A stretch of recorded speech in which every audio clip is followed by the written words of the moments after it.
Hello, আসসালামু আলাইকুম। আজকে আমি গুঁড়া মাছ রান্না করব।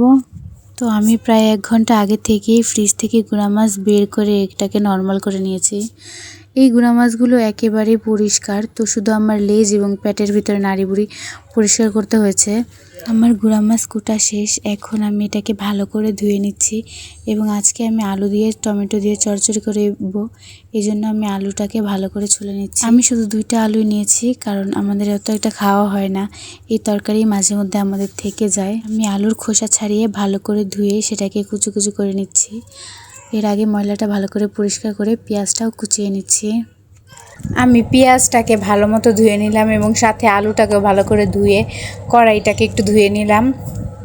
এখন আশেপাশের খোসাগুলো পরিষ্কার করে আমি আলুগুলো সুন্দর করে কুচি কুচি করে নিচ্ছি। গুঁড়া মাছের সাথে আমার মা সবসময় আলু এভাবেই কুচি করে দিতেন। যদি আরও ছোটো গুঁড়া হতো তাহলে একেবারে আলু ভাজির মতো কুচি করে দিতেন। তো এখন আমি আলুগুলোকে ভালো করে ধুয়ে নিচ্ছি।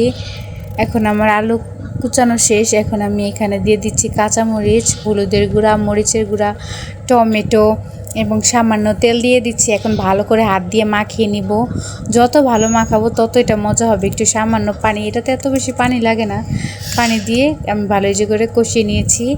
দেখুন আমার তরকারি প্রায় হয়ে গেছে। এই যে, ভালো লাগলে আপনারা এটা লাইক, কমেন্ট, শেয়ার করে যাবেন।